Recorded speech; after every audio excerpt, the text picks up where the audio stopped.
Christmas ആയിട്ട് star ഇടണം, വീട്ടിൽ വല്ലതും ചെയ്യണമെന്ന് വല്ല ചിന്തയുണ്ടോ? വിഷ്ണു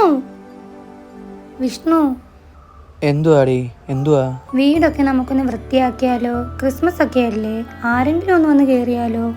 നീ വൃത്തിയാക്കിക്കോ, ഞാൻ കിടന്നുറങ്ങട്ടെ. നിങ്ങളും കൂടെ ഒന്ന് വാ. ആപ്പടെ 2 ദിവസമുള്ള ലീവ്, കുറച്ചു നേരം കിടന്നോട്ടെ. നീ പോയി വൃത്തിയാക്കിക്കോ. അല്ലെങ്കിൽ പോട്ട്, നമുക്കൊരു കാര്യം ചെയ്താലാ?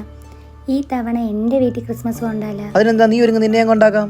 എന്നെ കൊണ്ടാക്കാനല്ല, നിങ്ങളും കൊണ്ടല്ലേ ഞാൻ പോത്തോളൂ. നിങ്ങൾക്കൂടെ കൂട്ടായിട്ട് കറങ്ങാൻ പോനില്ലേ?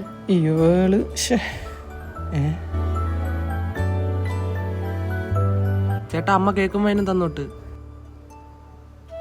കണ്ടോ, അവർക്ക് പൈസക്ക് ബുദ്ധിമുട്ടുണ്ടായിട്ട് അവരുടെ ആ സന്തോഷം നമ്മളോട്ട് പങ്കുവെക്കാൻ കാണിച്ച മനസ്സ്. എടാ മോനെ, ഒരു കേക്ക് അതിനോട് കിട്ടൂടാ. അയ്യേ, നിങ്ങൾ എന്തിനാ അവനോട് അങ്ങനെ ചോദിച്ചത്? അല്ല, നിന്റെ വീട്ടിൽ സന്തോഷം പങ്കുവെക്കണ്ടേ? നിങ്ങളെ പറഞ്ഞിട്ട് ഒരു കാര്യമില്ല, എന്നാലും പൈസ കൊടുത്ത് വാങ്ങല്ലോ ഇവിടെ കാലം. ഹാപ്പിനെസ് ഷെയർ ചെയ്യണ്ടേ?